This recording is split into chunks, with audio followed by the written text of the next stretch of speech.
Good morning. Today we will speak about Herman Melville. Herman Melville. Herman Melville was born on the 1st of August 1819 and died on the 28th of September 1891.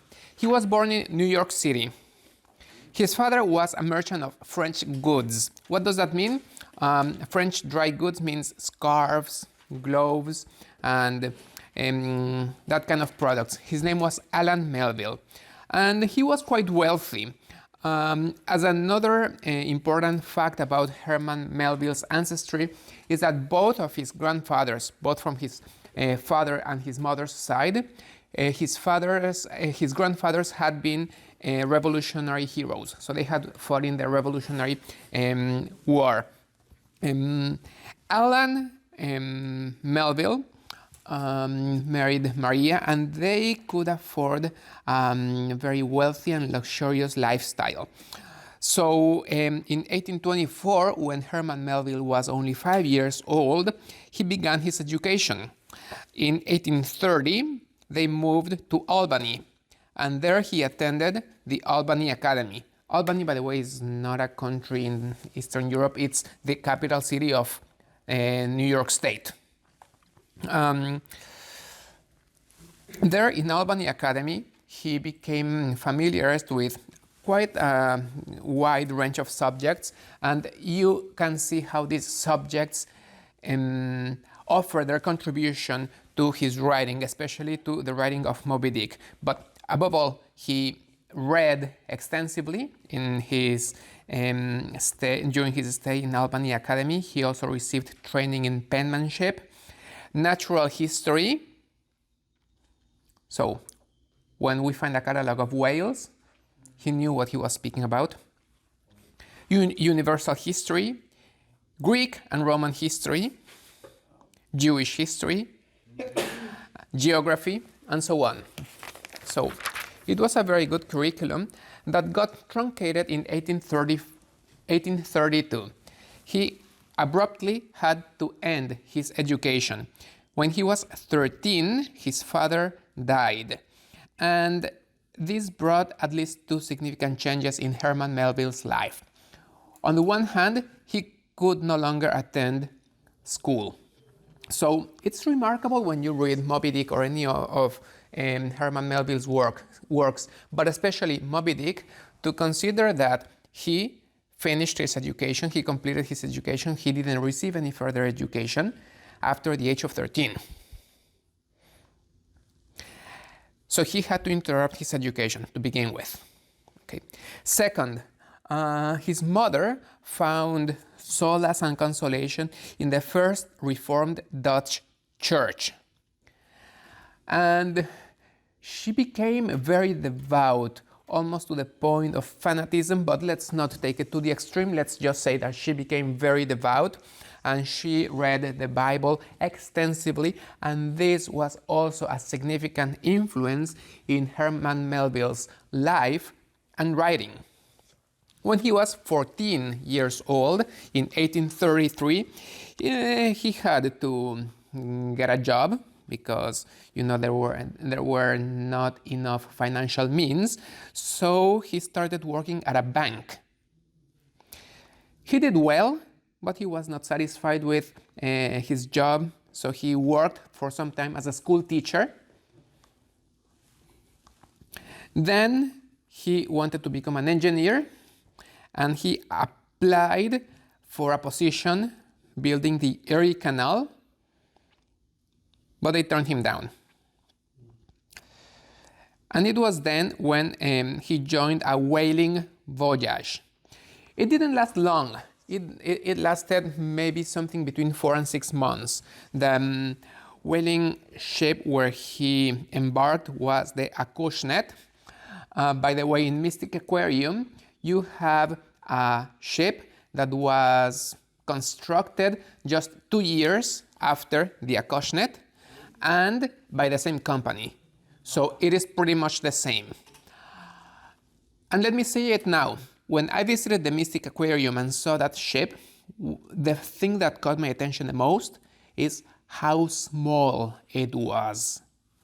Because when you read Moby Dick and you see such an intricate plot and that so many things happen and that so many things go on, you imagine that they are on a transatlantic, right? You imagine that they are on a very, very big ship where lots of things and lots of people can come together. Actually, it was very small. I counted it, and it took me 28 steps to get from one end of the ship to the other. 28 steps. So that's how small the ship is. He eventually joined the US Navy in 1843, and with his experiences after having sailed and after having encountered different peoples, he wrote a romanticized account of the Polynesian islands. That is, the title of this book was Taipei. It came out in 1846. It's a very interesting book that mixes ethnography on the one hand with social criticism. It shows the contrast between the idyllic, foreign, distant lands and the West. So you see that he follows the tendency of Romanticism. The life in those distant islands is beatific, is blissful, is idyllic, and we in the West, we grumble and hear each other groan. Let me read you what Nathaniel Hawthorne, the author of The Scarlet Letter, who was also a good friend of Herman Melville, and that's a lot because Herman Melville hardly had any friends. He was incredibly shy. Maybe he was the most reclusive person in the world, second only to Nathaniel Hawthorne's wife. So they were both very timid. So to say that they had Herman Melville as a friend means a lot.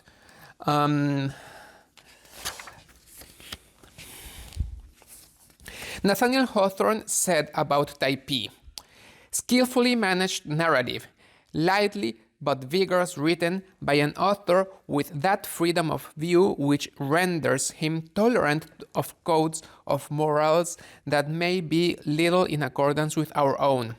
The depiction of the native girls are voluptuously colored, yet no more so than the exigencies of the subject appear to require. And this book was a very well received book. Since it sold well, he decided to publish a sequel, Omoo, O-M-O-O, because Taipei was one of the Polynesian tribes and there's mention of another tribe. So he wrote a sequel that was called Omoo, which did not match the success of his previous book. Nevertheless, thinking that he would be able to make a living as a writer, he had financial stability, and he married Elizabeth Shaw. 2 years after that, he published Mardi, a novel that was not well received and it didn't sell well. So he moved to Pittsfield, Massachusetts, where he befriended, as I mentioned, Nathaniel Hawthorne. In 1851, he published his masterpiece, Moby Dick, which was a commercial failure. It didn't sell well. 1852, he tried to come up with a different novel. The title was Pierre, and it also failed. After that, he dedicated himself mostly to writing short stories and poetry. However, he did write another novel, The Confidence Man, which was also a commercial failure. At this point, Melville understood that his days as a writer were over. Nevertheless, he attempted to write something that was not a novel, it was more like a versified chronicle of the Civil War. Its title is Battle Pieces and Aspects of the War, published in 1866, and it was also a commercial failure. After this, he took a position as customs inspector in New York. He managed his position well, he was honest, he was well regarded, but notice that he was working practically as a bureaucrat. That was his position for the remaining 19 years. This brought a lot of peace to his family, because while he was a writer, he was living in his own house with his family, and that was very hard. He was very harsh. He was very cruel and despotic on them. So when he got a position, his family felt some big relief, because they no longer had to deal with him and with his temper. Robertson Laurent. Like the tyrannical captain he had portrayed in his novel, Melville probably provoked rebellious feelings in his crew by the capricious way he ruled the home, especially while drinking. An unsympathetic person might characterize Melville as a failed writer who held a low-level government job, drank too much, heckled his wife unmercifully about the house, beat her occasionally, and drove the children to distraction with his unpredictable behavior. That's what an unsympathetic reader might find. Instead, a sympathetic observer might characterize him as an unappreciated genius, a visionary, an iconoclastic thinker, a sensitive orphaned American idealist, and a victim of a crude, materialistic society that ate artists and visionaries alive and spat out their bones. He was both this and more.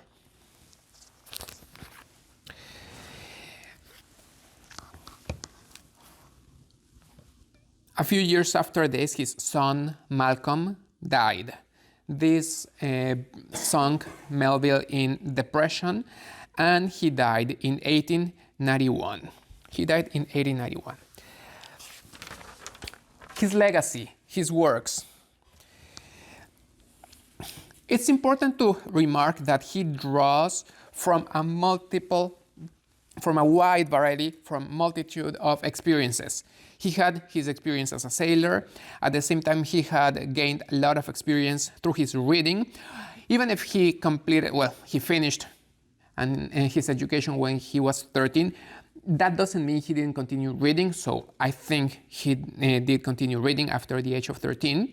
But the point is he had no formal education.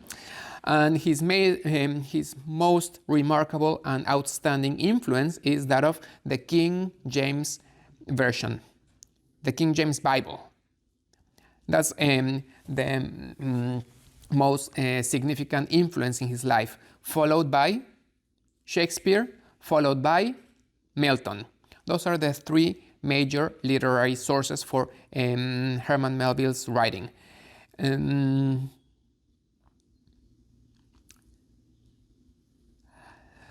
Literature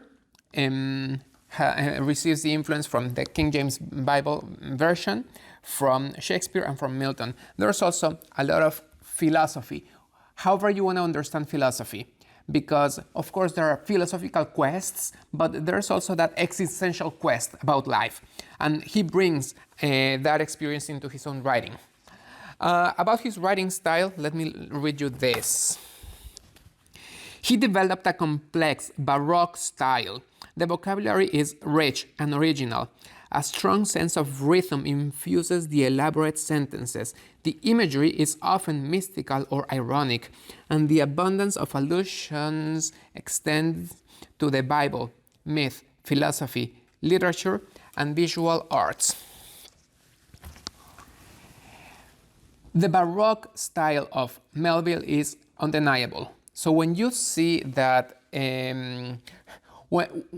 when you read, especially Moby Dick, you see that paragraphs are long. And it's not like he uses short sentences. On the contrary, he uses very elaborate and intricate sentences. That makes Herman Melville maybe very difficult to read, but very easy to listen to. He's very easy to listen to. And by the way, if you are struggling to read the chapters I put in the anthology of Herman Melville, go to YouTube and get the Moby Dick audiobook, and in the hour 22, minute 22, second 22, you are going to find the section I put in the anthology, so it's easy to remember, 22, 22, 22. And you are going to see that it's very easy to listen to. Melville is very easy to listen to. And while his sentences are long, they are very well elaborate. Additionally, I was told that Melville is also a great resource for you to enrich your vocabulary. Whether your first language is English or not, Herman Melville is an excellent resource for you to broaden, to enrich, to widen your vocabulary. My first thought and my reaction to that was, of course, yes, because he uses lots of whaling terms and lots of sailing terms that are unique to the trade. No, that's not the case. Of course, yes, he uses them a lot of particular terms, but above all, it is through his metaphors. It is through his metaphors and his descriptions that he has an exuberant and very wide and rich vocabulary when he describes the tempestuous sea and the lustrous air. All of those adjectives which enrich his writing style can also enrich significantly your vocabulary. Herman Melville struggles to find his place in the world. And that experience reflects also on Moby Dick. Because Ishmael, call me Ishmael, you know the first words of Moby Dick. What does that mean? Call me Ishmael. Does that mean my name is Ishmael? Or that the narrator, Herman Melville, wants to be called Ishmael? Second, what's the tone? When you are reading, you don't have a tone of voice. So it's all up to the mood of the reader. Is it a despondent, call me Ishmael? Call me Ishmael. I'm a wanderer. I don't find my place in the world. I am dejected. Or is it ironic? Call me Ishmael. Is it joyful? Is it friendly? Is it threatening? Is it menacing? Call me Ishmael or else? It all depends on your mood. Call me Ishmael. He struggles to find his place. He's a wanderer. Even more than Homer's Ulysses. Ulysses wanders around the world for, after 10 years in the War of Troy, he wanders 10 more years. So he's 20 years out of his homeland, Ithaca, but he has a homeland. He has an Ithaca. He has a wife and a son to come back to. Ishmael doesn't have that. Herman Melville doesn't have that. He struggles to find his place. As I said, he was a banker, he was a school teacher, he applied for a position in the Erie Canal, he went on a whaling voyage, then he went on a merchant voyage, then he joined the Navy, then he tried to become a writer. He succeeded at first, then he catastrophically failed as a writer. So what's his place in the world? He's a wanderer even more than Homer's Ulysses. And he's more tragic than Greek tragedies. Why? Because the plot of most Greek tragedies ends with death. And after death, the plot is solved. Ishmael doesn't die. Ishmael, at the end, floats adrift, and nothing is solved. Having enjoyed a luxurious lifestyle in his childhood, he becomes a destitute. He becomes one among the disinherited. And he sailed and lived away. He even lived with the Polynesian natives. That makes it in such a way that when he comes back to the Western world, he feels as a foreigner in his own country. Now, what I want to stress the most is what I will call meta-symbolism. Meta-symbolism. You remember one of the reasons why John Keats' Ode to a Nightingale is regarded as the best poem of that length written in English, right? One of them is because of its richness of imagery, and the other reason why it's regarded as a great poem is because of its metapoetical value. Okay? Metapoetical value is not something new. We see it even in Ovid, right? Now, in Herman Melville, we find that richness of imagery, that's undeniable, but at the same time, we find that meta-symbolism. It's a symbol about the symbol. That's why you can fit any symbol within Moby Dick. You remember when we spoke about Mary Shelley, right? And about her Frankenstein. And that Mary Shelley's Frankenstein lends itself to a wide variety of interpretations. It can be the God-creature relationship. It can be the father-son relationship. It can be the mother-daughter relationship. It can be the nature human being relationship. It can be the horrors of the French Revolution. So it lends itself to a wide variety of interpretations, right? Well, Moby Dick, even more. Moreover, it's deeper and it's way more coherent. There's a solid unit in Herman Melville's Moby Dick, and the range of interpretations is far wider. In addition, it doesn't have the flaws of the maturity or the theatrical character that sometimes we find in Mary Shelley's Frankenstein. It is also free from imitation. While he draws from a wide variety of sources, you don't find traits of imitation. So it's very original and it's very independent. The constant throughout the book is the lack of a constant, the absence of a constant. It's indeterminism. And the one thing that makes Moby Dick consistent, it's the deconstructivism. I don't think in literature any work can rival the structure of Dante's Divine Comedy. Dante's Divine Comedy is constructed in such a solid way that no work of literature can rival it. Maybe the only possible candidate would be Herman Melville's Moby Dick, and not from its constructivism, but from its deconstructivism. There are very often opposing views, and the chapters, especially the chapters in between, that some professors or even some students might call, well, they are just there to stuff the plot. It was not like that.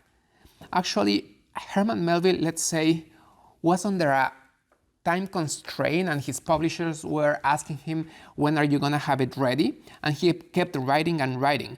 So he could have written a way shorter novel, but he wanted to have every chapter there for a reason. And you see that the chapters often alternate. So after he dedicates a chapter to the head of the whale, what's the next chapter? The tail. When he dedicates a chapter to art, the next chapter is going to be about science. When he dedicates a chapter on why you have to jump off the boat, the next chapter is why you should not jump off the boat.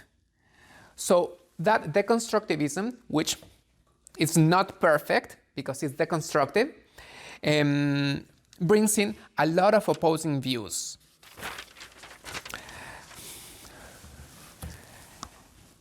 What's the color of the whale? White. Is white the absence of color, or is it the sum of all colors? It's an open question that I don't intend you to answer, but that comes up because being white, the color of the whale, You can also say it's the color of the symbol, because in itself it contains all symbols. Or if you want to say that it's the absence of color, that's because you can attach any symbolism and any color you want on it. The spout of the whale. The spout of the whale. What color is it? Again, white. And what happens with when the light goes through it, according to Herman Melville and according to reality? It looks like a rainbow. So in it, all colors are contained. That's why there can be so many interpretations. And even conflicting interpretations end up being coherent. Let me share a little about my own experience reading Moby Dick. The first time, it spoke to me eloquently about the destructive power of obsession. You become obsessed with an idea, with a project, with an endeavor, with an ideal, and that ambition ends up being destructive. Okay, it's a good way to read Moby Dick, and I think you gain a lot from that perspective. Second, the second time I went through Moby Dick, I found it as an ideal of heroism. A heroic ideal. Captain Ahab leads his crew to a glorious death. 1847, 4 years before this book was published. The heroic battle of the castle of Chapultepec. There were 6 young soldiers left in the Mexican fortress, confronting all of the American army. Did they stand a chance? Of course not. But they put up a fight, and now they are remembered as the niños héroes, the hero boys, right? Because they stood their ground at least as long as they could, and then they all died a glorious death. That's not an isolated instance. We are within the field of romanticism. So you can find that in the wars for the Irish independence. You can find that even in the barricades in the French Revolution, not the Revolution of 1789, but the revolution that Victor Hugo presents in his book Les Miserables. I think he's referring to the revolution of 1848. Okay, so you find those romantic ideals where even if I don't stand a chance, I fight against my foe until death. So that's a glorious ideal, right, that we find in Moby Dick. Captain Ahab leads his crew to a glorious death. Well, I was only finishing this view, meaning I was only bringing together this view. This view had not yet crystallized when I found its opposing view. What's the opposite of this? Patheticism. Melville is criticizing that romantic ideal. So maybe he's not exalting the romantic ideal and that glorious death. Maybe he's reviling it. Captain Ahab's death is pathetic. So what's the point of this? It lends itself to different interpretations, even opposing interpretations. And which one fits better? They both do. Third time, I was about to finish my doctorate. What's my doctorate about? The human person, philosophy, the intellect, and the will in the act in human freedom. So when I exercise my human freedom, there's an act of my intellect and there's an act of my will, right? What does that have to do with Moby Dick? Captain Ahab is the symbol of the will. Starbuck, the shipmate, is the symbol of the intellect. Which one prevails? Captain Ahab. The will prevails over the intellect. Of course, that was way beyond Herman Melville's interpretation. It's a stretch. Of course, it's a stretch, but it fits because that's the way it speaks to me. Let me ask you again. In that conflict between the intellect and the will, in that conflict between Captain Ahab and Starbucks, who prevails? It doesn't matter. The whale prevails. Why is this important? Because from a Calvinistic perspective, what's that drama of human freedom? It's just an illusion. We deceive ourselves thinking we are free and we make our free choices. The whale prevails. So we might find all those struggles within ourselves. Imagine the Pequod, the ship. Imagine the Pequod, the ship, as a metaphor of the human person. We not only have the intellect and the will, we also have passions that are symbolized by some other members of the crew. We also have different potencies in our soul that are also symbolized by different members of the crew. And we find that sometimes they struggle. There's even a mutiny in the plot of Moby Dick. And we might think that this matters. But in the end, the whale prevails. And everything sinks. These are some ways that Moby Dick has spoken to me. I think they are good interpretations, and I think they are important because that's how they have spoken to me. So that's my personal relationship with the book. However, I also want to present some interpretations that I will call canonical. Why? Because they are more widely read and studied and delved upon. First, there's the autobiographical interpretation of Moby Dick, at least on two important regards. First, Ishmael, as well as Herman Melville, is a wanderer. He doesn't find his place in the world. And second, Captain Ahab, as well as Herman Melville, vex their crew. And they are destructive to them. King Lear was the inspiration for Captain Ahab. But maybe Herman Melville put in Captain Ahab too much of himself, way more than he himself realized. It can also be seen as a symbol of the US, where all races and religions come together. Where? On this land. What's the name of the ship? The Pequod. What's the Pequod? An extinct tribe of American Indians. It can also be seen as a symbol of society. Starbuck is the rational Christian. Stubb is the Epicurean who lives joyfully, seizing the moment. Flask is the dishonest type. And all these find their pagan counterpart in Queequeg, the Polynesian, not only native, but he was a king from the Polynesian islands. Tashtigo, the Native American, and Agu, the black harpooner.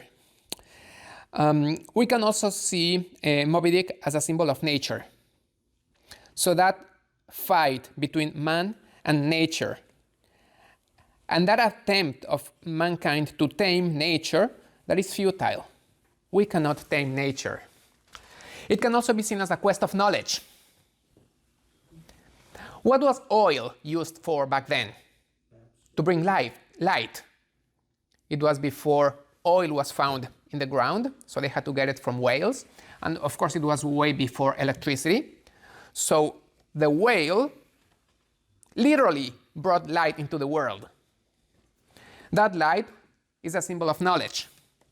And that quest for meaning, that quest for absolute certainty, that struggle to unveil the mystery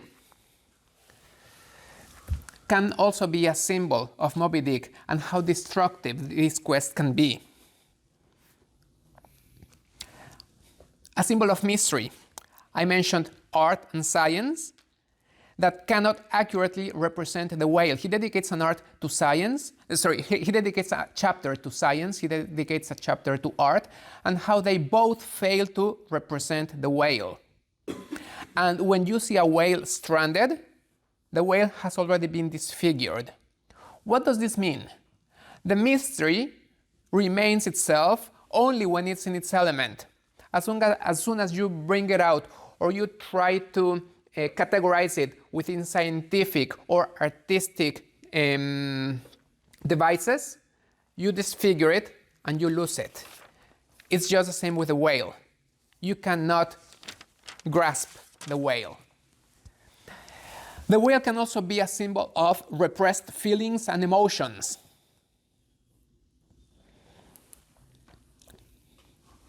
Another very important interpretation is that fight between God and the devil. God is the whale, and Captain Ahab is the devil. And there's ground for this interpretation. Actually, there's ground for all of these interpretations. Because Captain Ahab performs a diabolic ritual, and he doesn't baptize on the name of the Father and the Son and of the Holy Spirit, but he baptizes in the name of the devil. On the other hand, it can also be seen as a fight between man and evil. And now, tables turn, and Ahab is man, fighting the whale. In the first set of metaphors, in the first symbolism, the whale was God. Now, the whale is evil itself. And in the whale, we also find demonic traits. At least, that's what Captain Ahab says about the whale. It can also be seen as a symbol of fate, destiny. They are doomed. And we are doomed to chase the whale, and the whale is destined to destroy us.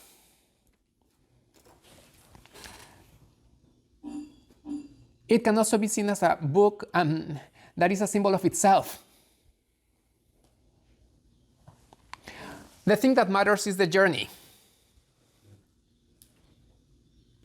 And while we navigate along, meaning while we read the book, we get something out of it. But the moment that you try to grasp it and say, this is what the book is about, the moment that you try to seize meaning, like Captain Ahab tried to capture the whale, then you lose it. So, Moby Dick is gratifying if you are willing to go along the journey. But the moment that you try to condense it, the moment that you try to frame it into a scheme, and you say, well, this is what Moby Dick is all about, then you lose it. Ultimately, the greatness of Moby Dick is that it can speak in a wide variety of ways. I would even dare to say in an infinite number of ways. When someone reads Virgil with a fascist intent, or when someone reads Sophocles with a Freudian intent, I used to say to myself, okay, they are fitting the great literary work into their own categories. But is that something we can avoid? Now I say to myself, that only speaks about the greatness of Virgil, it speaks about the greatness of Sophocles, that can speak eloquently to different cultures, different ages, different religions, different political orientations, different leanings. So these great works speak to everyone in a different way. And to finish, I think that the greatness of Moby Dick, as well as many other works, but let me focus now on Moby Dick, is that it can speak eloquently and speak about a wide variety of symbolisms, but above all, speaks to you about yourself. So you discover who you are, what your leanings are, what your dreams and hopes and expectations and frustrations and everything else. You discover that thermal that is going on inside you through the reading of Moby Dick. So Moby Dick will speak to you according to your own personal taste, according to your own individual personality. That's the greatness of Moby Dick. Thank you.